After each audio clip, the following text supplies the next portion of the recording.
आज मैं आपको अपने साथ हुई एक सच्ची कहानी बताने जा रही हूँ। मेरी हाइट 6 फीट 1 इंच है। मैं दिखने में बहुत ही सुंदर थी। मेरे घर में हम 6 लोग रहते थे। मेरे घर में मेरे मौसा जी और मौसी हमारे साथ में ही रहते थे। मौसा जी की उम्र उस वक्त 32 साल की होगी।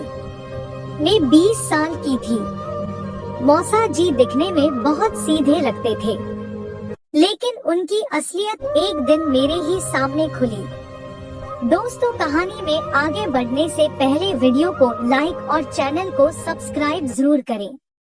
दोस्तों, मैं उस समय जवानी की दहलीज पर थी। रोज मेरे मौसा मुझे बहुत घूर घूर कर देख रहे थे। मैं उस वक्त बीकॉम फर्स्ट ईयर की पढ़ाई कर रही थी। मैं कॉलेज की सबसे खूबसूरत लड़की थी। इस बात पर मुझे कॉलेज में अवार्ड भी मिला था। तब से मुझे लड़के बहुत फ्रेंड रिक्वेस्ट भेज रहे थे और बात करने का प्रयास करते थे। मुझे दिन में लगभग 3-4 प्रपोज तो ऐसे ही आ जाते थे। तभी मैं सबको इनकार करती थी और इंस्टा आईडी पर बहुत एसएमएस भेजने लगे थे और बहुत प्रपोज भी आते थे। फिर एक मेरी फ्रेंड स्वीटी ने पूछा, तुम किसी को हाँ क्यों नहीं बोल देती हो? इतने प्रपोज आते हैं तो, और मुझे देखो कोई लाइक नहीं करता है, एक प्रपोज नहीं आता है। तभी मुझे स्वीटी का बात सुनकर लगा कि स्वीटी सही बोल रही है। उधर घर में मेरे मौसा रोज मुझे गलत नजर से ही देखते हैं। तो एक दिन मैं सुबह जल्दी कॉलेज गई। कॉलेज को खुलने को और 1 घंटा टाइम था। मैं जल्दी पहुंच गई थी। तो मैं कैंटीन में बैठकर ऐसे ही रील्स देख रही थी। वहां पर एक हैंडसम लड़का आया। उसने 2 प्लेट नाश्ता ऑर्डर किया। दिखने में काफी खूबसूरत था। उसकी पर्सनैलिटी बहुत ज्यादा अच्छी थी। कोई भी लड़की उसको एक बार देखने के बाद उसके प्यार में पड़ने वाली थी। मैं थोड़ा सोच में पड़ गई। वो अकेला है, पर उसने 2 प्लेट नाश्ता ऑर्डर किया है। मुझे लगा कोई आ रहा होगा, पर ऐसा बिल्कुल भी नहीं था। दोस्तों, कहानी इंटरेस्टिंग लग रही हो तो दोस्तों को शेयर जरूर करें। जैसे ही उसका ऑर्डर आया, वह मुझे देखकर हंस दिया और मुझे नाश्ता करने बुलाया। मैंने भी सोचा यही सही टाइम है उसके साथ बात करने का। तो मैं उसके टेबल पर चली गई। उसने मेरा नाम पूछा। उसके बाद कौन से क्लास में है पूछा। मैंने सब बताया। फिर मैंने भी पूछा, तुम्हारा नाम? उसने बताया। उसका नाम रोहन था। फिर उसने मुझे नाश्ता करने को बोला। हम दोनों ने बातें करते हुए नाश्ता किया। तभी उसने बोला, तुमसे बातें करके बहुत अच्छा लगा, क्या तुम अपना नंबर दे सकती हो? मैंने कहा, हाँ बिल्कुल। मैंने भी उसको कहा, तुम बहुत खूबसूरत हो। वह यह बात सुनकर हंस दिया। फिर डायरेक्ट उसने बोला, मैं तुमसे प्यार करने लगा हूँ। मैंने भी कहा, आई लव यू रोहन। उसने मुझे गले लगा लिया। फिर हम दोनों बाहर घूमने गए। उसने मुझे उसके बारे में सब बताया।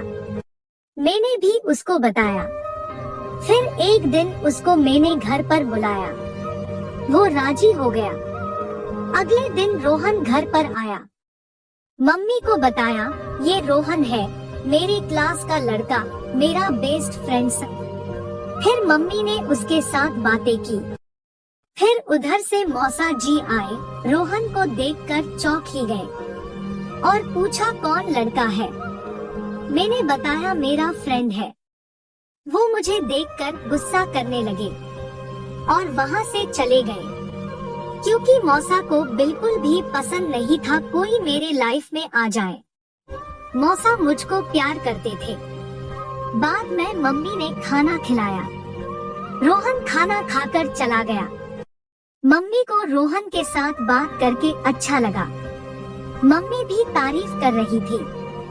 जब रात को मैं अपने कमरे में सोने जा रही थी, तभी मौसाजी मेरे कमरे में मेरा इंतजार कर रहे थे। मैंने जैसे ही दरवाजा ओपन किया, मैं मौसाजी को देखकर पूरी तरह शॉक हो गई।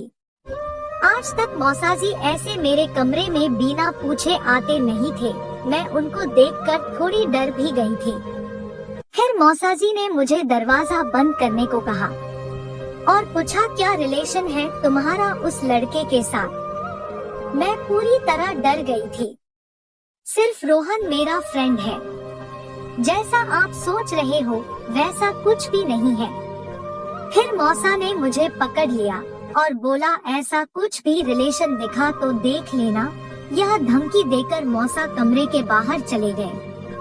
मैंने अगले दिन रोहन को यह सब बात बता दी। रोहन काफी गुस्सा हो गया था। उसके बाद मौसा जी मुझे को बड़े ध्यान से देखा करते थे। मैं कहाँ जाती, कहाँ कितने बजे जाती, कितने बजे आती, मुझ पर बहुत नजर रखने लगे थे। एक बार मैं कॉलेज से वापस आई। मैंने शर्ट के नीचे कुछ भी नहीं पहनी थी। मैंने मौसा जी को मेरे को घूरते हुए देखा। पता नहीं मुझे क्या हुआ। उनको देखकर अचानक सी घबराहट हो गई और उन्हीं के सामने उचक उचक के चलकर अपने कमरे में गई। तो मेरे मौसा जी को ऐसा लग गया कि इसने कुछ गड़बड़ की है। जैसे मैं अपने कमरे में गई, उसके 5 से 10 मिनट के बाद मौसा जी मेरे कमरे में आए और फिर से पूछने लगे। फिर मैंने देखा कि मौसा जी आज बहुत गुस्से में थे। मैंने उनसे पूछा कि मौसा जी क्या हुआ। मैं समझ गई कि थी मौसा जी मेरे दीवाने हो चुके थे, इसलिए मुझ पर थोड़ी थोड़ी बात पर शक कर रहे थे। फिर मेरा मौसा जी के सामने इस तरह का सिलसिला शुरू हो गया। मुझे जब भी मौका मिलता मौसा जी के सामने कुछ न कुछ मैं नाटक करने लगी। उनको ऐसा लगे कि इसने कुछ गड़बड़ की है। मौसा जी के साथ ऐसे ही मेरा मजाक का सिलसिला चलता रहा, लेकिन बेचारे कुछ कर नहीं पाते। फिर एक दिन मैंने डिसाइड किया कि इसे दूसरे लेवल तक पहुंचाने की स्टेज आ गई है।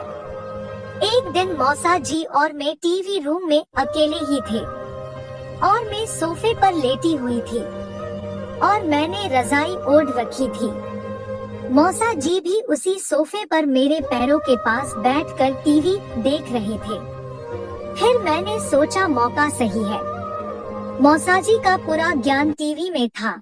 तभी मैं बेड से निकल गई और उसिया मेरे जगह रख दी। फिर मैंने मौसा जी को कहा कि मौसा जी क्या देख रहे हो?